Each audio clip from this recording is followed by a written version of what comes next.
আসসালামু আলাইকুম, কেমন আছেন সবাই? আশা করি ভালো আছেন। আমাদের এদিকে কয়েকদিন ধরে অনেক বেশি গরম পড়তেছিল। গরমে অতিষ্ঠ হয়ে আমাদের মন চাচ্ছিল যে আমরা পুকুরে অনেকক্ষণ ধরে গোসল করতে পারতাম, তাহলে হয়তো ভালো হতো। কিন্তু আমাদের এলাকাতে কোনো পুকুর নেই গোসল করার মতো। এজন্য আমরা চলে যাচ্ছিলাম আমাদের মেশিন ঘরে। মেশিন ঘর বলতে ধানের জমিতে পানি দেওয়া হয় যেটা দিয়ে, ওইখানে।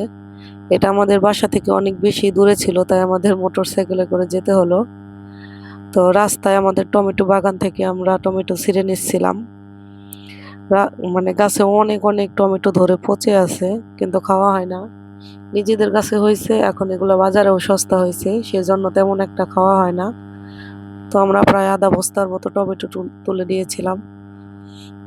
তারপর গোসল করতে চলে গেলাম। মানে আমাদের ধানের জমির পাশেই টমেটো ক্ষেত ছিল। ভিডিওটা কিছুদিন আগের করা, দেখলেই হয়তো বুঝতে পারবেন। মানে যখন জমিতে সবেমাত্র ধান লাগানো হয়েছিল, তখন জমির আইলে অনেক বেশি কাদা ছিল, কিন্তু এই কাদা আমাদের থামাতে পারবে না। আমরা ঝড় ঝঞ্ঝা পার করে চলে যাচ্ছিলাম, সাথে ছিল আমার দুই ভাতিজা। এরা ঝড় হোক, বৃষ্টি হোক, কাদা হোক, এরা সব সময় সাথে থাকবেই। ওদের সাথে নিতেও আমার ভালো লাগে, অন্যরকম একটা আনন্দ লাগে। কিন্তু এদের রেখে কোথাও যাওয়া যাবে না। যদি বলি যে বাসায় থাকো, কোথাও থেকে একটু আসি, কিন্তু না, তারা কোনোভাবেই থাকবে না। তো তাদের নিয়েই গিয়েছিলাম গোসল করতে। গিয়ে দেখি সেখানে আগে থেকে দুটো ছেলে বসে আছে। তো ওরা আমাদের বলতেছিল যে মেশিন আজকে চালু করবেন, আপনারা বাসায় চলে যান। ওরা আসলে জানেই না যে মেশিনটা আমাদের, আমরা এখানে গোসল করতে আসছি। তো ওরা কিছুক্ষণ থেকে তারপর চলে গেল। আর আমার ভাতিজাদের দেখেন, এদের ঈদ লেগে গেছে মনে। মানে কি রকম একটা অবস্থা, কোনো অপেক্ষা নেই। আসার পরে ময়লা পানিতেই মৎস্যকন্যার মতো সাঁতার করা শুরু করে দিছে।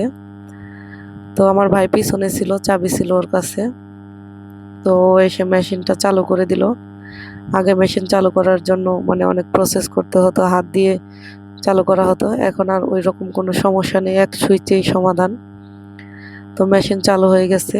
এরপর ময়লা পানি চলে গিয়ে যখন ফ্রেশ পানিটা আসবে, তখনই আসলে গোসল করতে নামবো। কিন্তু আমার ভাতিজাদের এত বেশি ধৈর্য নেই, তাই ওরা আগে থেকেই গোসল শুরু করে দিছে। ভয়ও পায়, আবার গোসলও করতে মন চায়। মানে কি একটা অবস্থা। এরা গোসল করতে আসছে, মানে আমরা কয়েক ঘন্টা যাবৎ গোসল করছে, এখানে এতক্ষণই গোসল করছে। মানে গরম এত বেশি ছিল যে কোথা দিয়ে 2-1 ঘন্টা পার হয়ে গেছে বুঝতেই পারিনি। আর এখানে গোসল করতে এত বেশি মজা, কক্সবাজারের ফিল একদম। তো আমরা সাবান শ্যাম্পু নিয়ে গেছিলাম।